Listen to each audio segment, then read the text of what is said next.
Hi everyone, this is Mosaic. So Mosaic is an intentional generative sequencer that excels in songs with rhythm and fairly traditional structure such as chord progressions, melody and harmony. Today I'm going to run through the key features and then I'll create a very quick demo song, and full disclosure, I'm going to do this on the fly, so we'll see how that goes.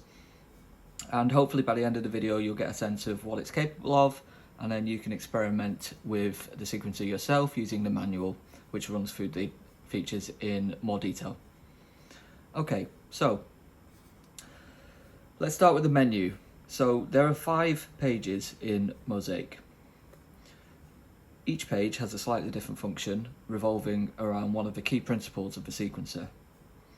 So the first page is what we call the channel page. This is where you use patterns and you combine them together to create the overall melody, rhythm and structure of your song. The second page is essentially song mode, so you can string together different sequencer patterns into a song, and you have 90 different slots here. The third page is called the Trig editor page. This is where you create your patterns, which will be used later in the channel page. Patterns are essentially 64 steps of trigs, note data and velocity data. On the Trig edit page you have various tools for creating rhythms, which are based on the drum up tools from Teletype, ported over here to Norns. The fourth page is the note page. This is where you assign your notes to the trigs that you made for your pattern. You can see here I've got pattern 1 selected. This is 16 steps. There are 4 pages. This row here is essentially 0, so the root. As you go up, you go 1 higher in the selected scale. So if we were in C major, this one would be C, D, E, F, G, and so on. They are always relative to the scale that you have selected, and you change the scale in the channel page in order to create different melodies and harmonies throughout your song.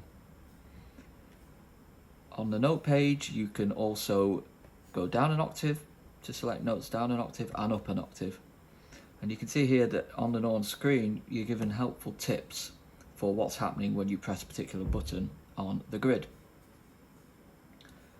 On the velocity page, which is the 5th page of the sequencer, you can set each step's velocity. You'll see when you have a trig active, so let's activate some trigs. On the note page and the velocity page you can see the active trigs. So these 2 trigs here are represented here and here, and obviously not on the 2nd, 3rd and 4th page. So on the velocity page, the top row represents 1 to 7 velocity, MIDI notation. The bottom row here is 68, and then you can go downwards where using these buttons here. So this is the top of the range, this is the bottom of the range. The bottom row here is 0, and the top row represents 58. Okay, we'll just leave everything where it is for now.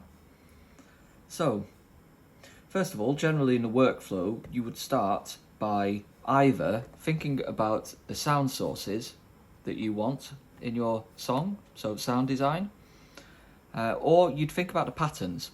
I tend to think that the sound sources are the best place to start, and so let's start with the channel page, but we'll return here to piece our song back later. So each row, so the row at the top here represents one of 16 channels. So you've got 16 channels to work with. Each can have a different sound source, and sound sources tend to be either MIDI devices, Eurorack devices as referenced through Crow, or there are internal sound sources to the Norns which are powered by NB. So let's go ahead and start assigning some sound sources. So you can see here on the Norn screen there are 4 pages. The first page of the channel editor page is trig locks, and we'll dive into those later. You can set tempo related parameters here. So this is a clock divider, and you can also assign swing per channel. You can set the scale for the channel, so this would be the overall scale for the channel, and you can also set multiple scales, and these can be trig locked later. I'll dig into that in a little while. And then yes, as I mentioned before, you can also set the device. So let's go ahead and set channel 1's device. We'll make it the bass drum that I currently have programmed on my Nord Drum 2. So it's CC1 and it's my MIDI device 2. So I've got an M-Audio MIDI controller over there. It's got 2 MIDI outs. So my Nord drum is connected to out 2. Okay, so that's the bass drum sound source set. Let's quickly make a pattern. So go to the pattern editor, which is the 3rd page, and let's use some of the tools to make a bass drum pattern. So on the pattern editor, as I mentioned before, you've got various drum up tools to craft patterns. So you've got 4 algorithms here. The first one is a drum algorithm, which uses 5 banks of drums. Bank 1 is a set of random patterns, which is really useful for the Tresillo function. Bank 2 is a set of about 120 common bass drum patterns. Bank 3 is snare drum. Bank 4 is closed hi-hats. And bank 5 is open hi-hats. So let's go ahead and choose bass drum. So this is where you choose the banks, this is where you choose the algorithm, here is where you choose the patterns, and down here is where you paint. So you can prime a pattern so that you can preview it. This fader is a fine grain fader, so the middle buttons will go up in 10s, and then the end caps will increment up through the pattern in 1s. So let's choose a suitable bass drum pattern. I'll go with something nice and simple. If you don't want this pattern, you can press cancel and it doesn't paint. If you do want to confirm, you can press the confirm button again and it paints the pattern into your pattern slot. If you want to undo, you can simply press again, and you can see when it's dimly blinking, it's going to overwrite the steps that are already there. So you can undo in that way. But let's keep that for now. If we wanted to add more steps using the same pattern, you could also move it right or left, click the middle button to reset to the center. Okay, so I'm happy with that. Let's assign our pattern to channel 1, which is our bass drum, remember, using the pattern row here. You can have more than one pattern assigned, and I'll dig into what that does later in the video, because that's one of the key powers of Mosaic. Okay, so I've got a very simple bass drum. You start the sequencer by pressing the currently active page in the page menu. Okay, so nice and simple. We probably just want to, before we move forward, make sure that we have set some velocities. So there's obviously 4 pages of trigs. If you just want to set the same velocity pattern for each 16 steps, you can use this 4x4 tool. So any change I make now will be reflected on each page. So let's quickly just add some very simple dynamics in here.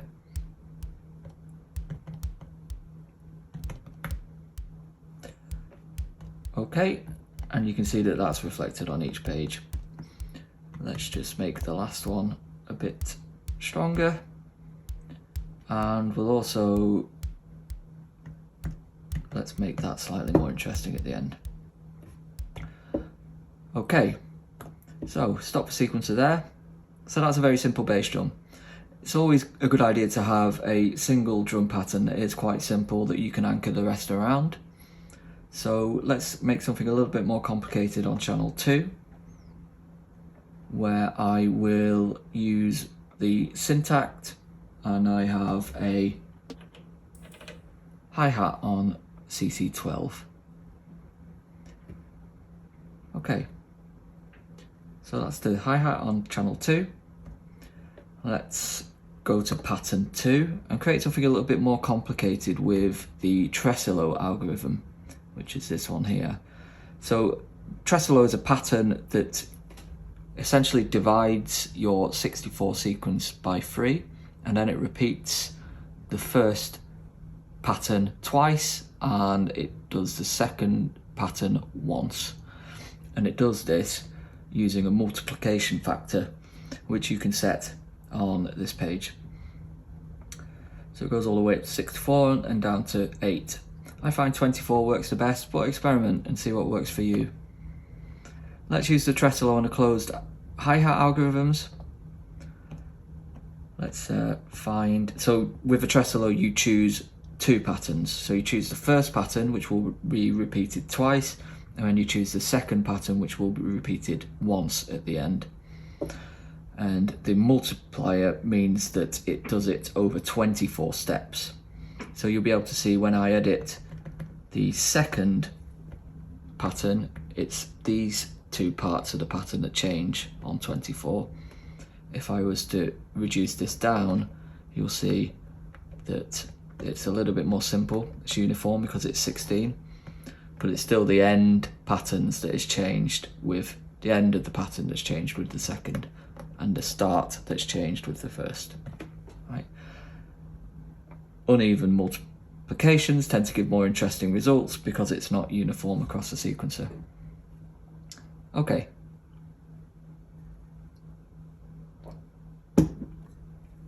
Let's see what this sounds like. So I'll paint that in, assign pattern 2 to channel 2, and we should now have a hi-hat pattern along with our bass drum.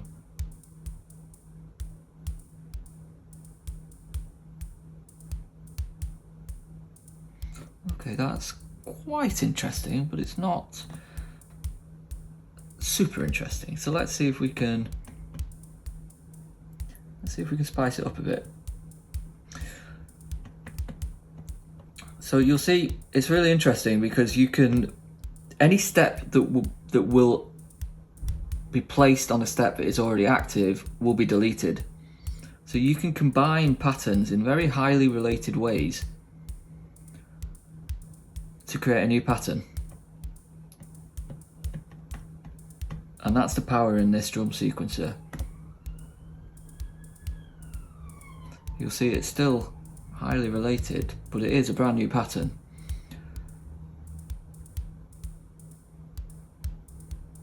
Okay, I'm happy with that. So let's just add a bit of swing to the hi-hat.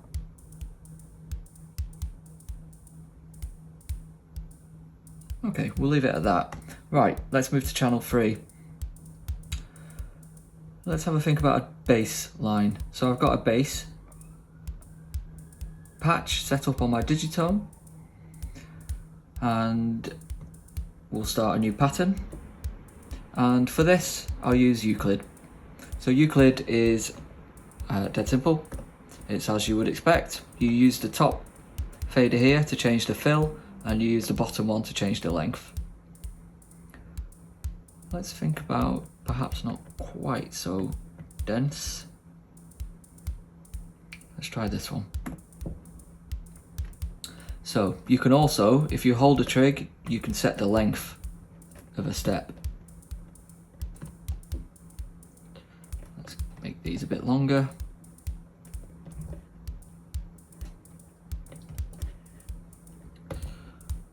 Okay, and now, obviously with this being a bass line, we really need to make sure that we're setting the notes. So we're currently on C major. Let's put 4x4 mode on, and we'll do a very simple walk.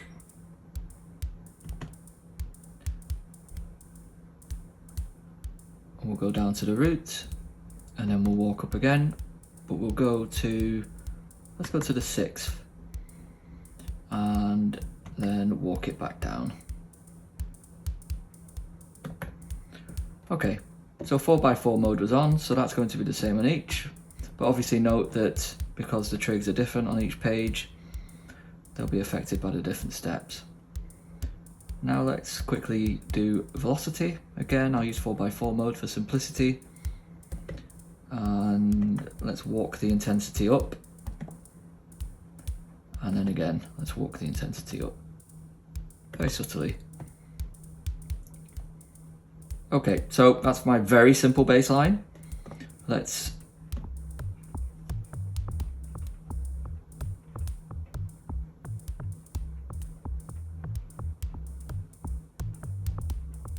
it's not going to win any masterpieces, but it'll do for now. Let's quickly set the scale. So instead of C major, let's do D minor. So this is setting the scale for scale slot 1. You have up to 16. While we're here, it's a bit boring just sitting there like that. So let's think about if we can make this more interesting by adding some progression. So in scale slot 2, we will again do minor, but instead we'll move up to the 5th degree. In scale slot 3, again, we will do D minor, we'll go up to the 6th, and then in scale slot 4, we'll do D minor again, and we'll go to the 4th.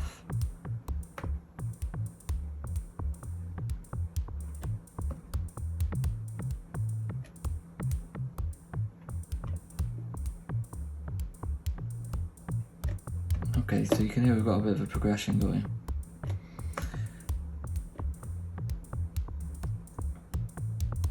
I'm not a huge fan of this, so I'm going to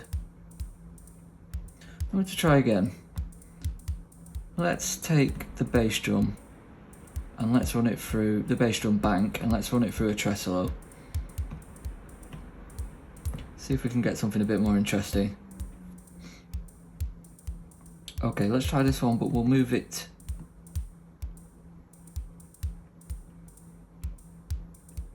back a few so it's on the offbeat. There. Okay.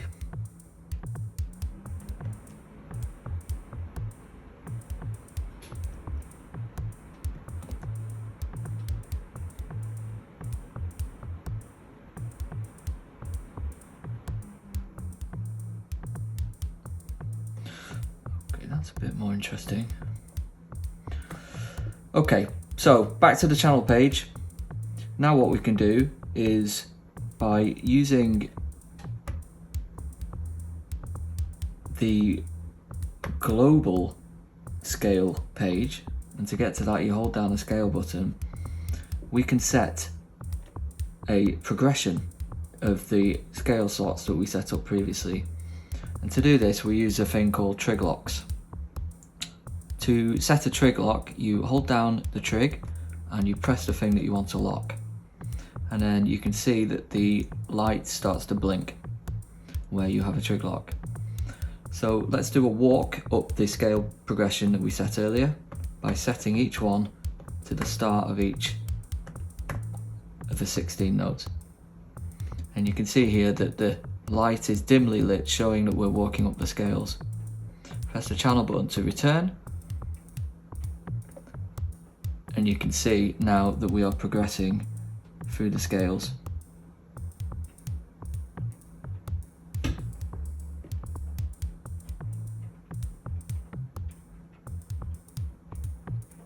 Now, what we don't want though is our bass drum to have note values assigned to it. So we can lock the bass drum to a fixed note using a trig lock. A trig lock is an electron term. Essentially it allows you to set parameters per step by using the trig lock process that I just showed you before. You can assign up to 12 trig locks, and the trig locks that you have available to you are based on the device type that you set earlier. So this one is the Nord drum 2, but for now I just want to fix its note. So now you can hear that the bass drum is barely audible because it's playing MIDI note 0. Let's bring that up to 60.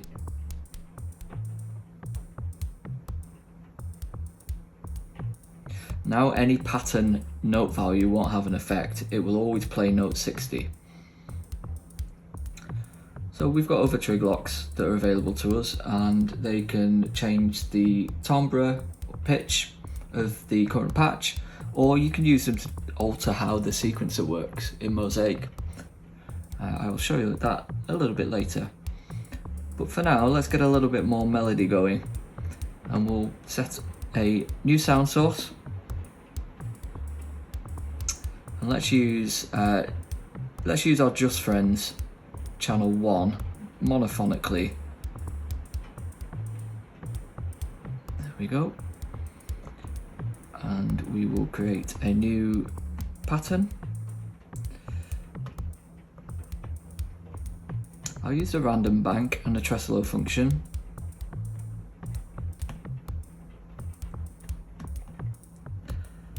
The random bank starts fairly sparse at this end and becomes very dense at the other end. So we'll go somewhere towards the sparser part for the first pattern, and then towards the denser end for the second part. Okay, we're going to need some notes. So let's use 4x4. And we'll walk down the chord just for simplicity's sake, and then up to the 7th at the end. Velocity doesn't work with Eurorack, so we can safely skip that. Now let's assign the pattern.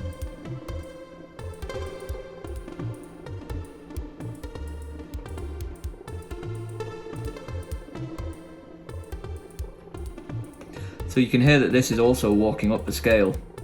Now if you wanted to, you could stop that by trig locking the first step to be the first scale slot, so it's just the first degree. This will override the global settings. So any channel settings that are trig locked will always override the global settings, and you can see precisely how that works in the manual. To clear a trig lock, you simply press this button and you can see it stops blinking. Okay, let's set up a new channel and we'll do Just Friends channel 2. And we will create a new pattern. Let's create it similar to this one, but we'll just very slightly change so that it's related. We'll let's quickly look at pattern 4 to see what we did there. And to do that, there's a shortcut. You can hold the top row and you can see that it starts blinking. So this is pattern 4. So let's do the same walk, but we'll change it so it's backwards for pattern 5. So put 4x4 mode on using this. And then we'll go down to the root at the end. Okay, assign the pattern.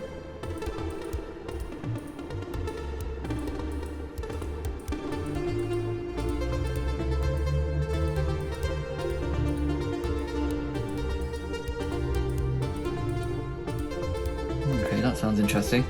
Now let's get another pattern going. And again, we'll make it related. Well, not perfect.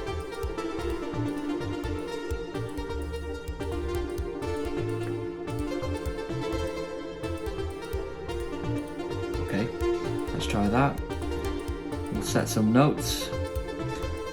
Let's try doing the 7th, the 3rd,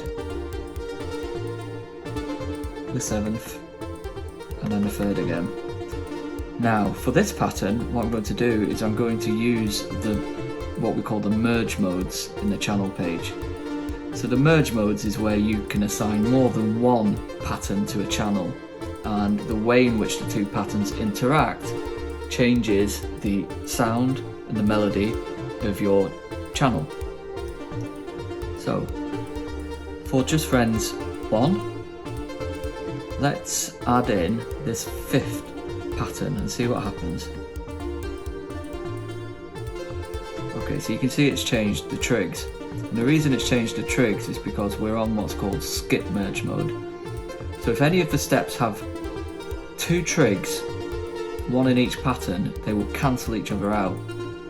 So you can see this is a blend of pattern 4 and 6, but all of the trigs that are duplicate are removed. And so you get this interesting interrelated pattern that's brand new. But where it gets interesting is in the merge modes that don't remove the steps, and any clashing steps in these merge modes will change the note value for steps that clash. So let's hear what that sounds like. So this one's subtract merge mode. You press it once, so any notes that clash will subtract from each other and go lower. Press it again to hear the add merge mode. And as you would expect, they go higher, so they add up. There's also an average merge mode here, which takes the average value of the two. And so by using these 3, you can get different melodic patterns just by merging 2 patterns together. And you can start to see how this is very powerful. When you have lots of different patterns, you can start to really very quickly get very different results.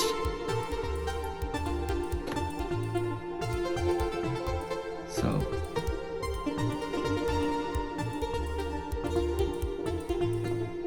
add mode on that one, subtract mode on this one. How does that sound?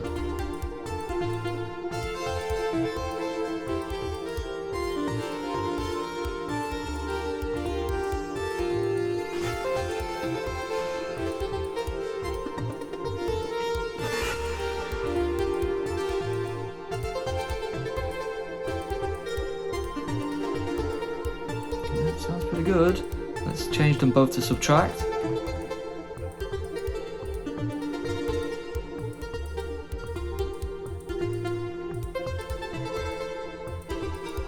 So you can read about the merge modes in the manual. Okay, so in the interest of time, let's move on. So the only page that I haven't covered yet is page 2. This is song mode.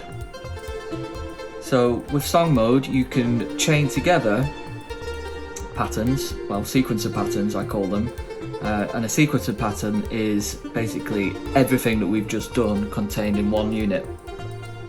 So to copy a sequencer pattern, hold it down and press the target, and if you want to change to that pattern, you press it once. If the sequencer is playing, it will wait until it gets to the end and then it will move over. As you can see, it waits to the end of the pattern and then it moves. And you can also set how many times a specific sequencer pattern repeats. So let's say we want this one to go twice, and then after 2 repetitions we want it to go to this next sequencer pattern, then we paste a sequencer pattern next to. So when you've got 2 in a group, they will always skip between each other. If you've got 1 in isolation or a group in isolation, it will only stick to the current island that it's in. This way you can create different parts and you can move between them in a live setting. Okay, so let's just stop the sequencer, go to this pattern, and let's mute some of the tracks. So to mute, you hold down the channel until it goes dim. Okay, start again. And you can hear on the second pattern there's some muted, and then the drums come back in for the first.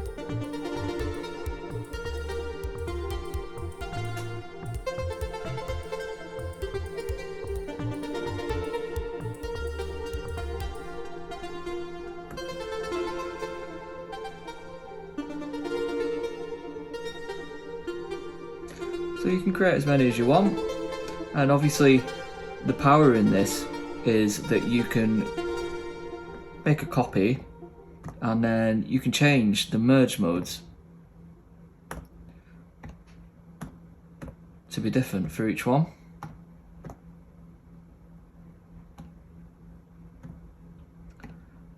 And this way you get different melodies forming. Let's bring the drums back in for this one and we'll repeat.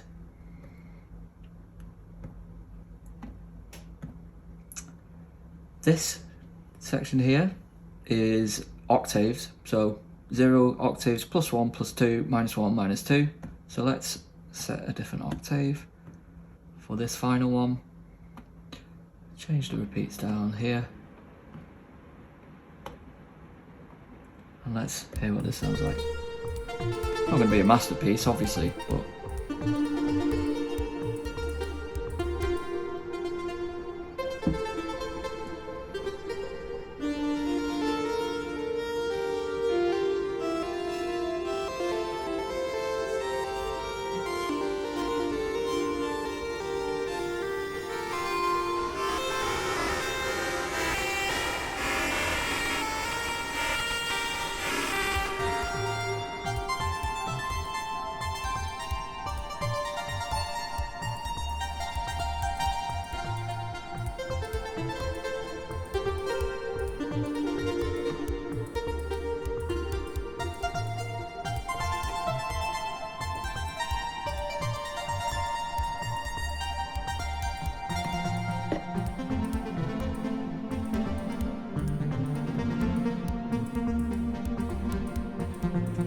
okay, so please dig into the manual if you'd like to hear more, learn more, give it a go.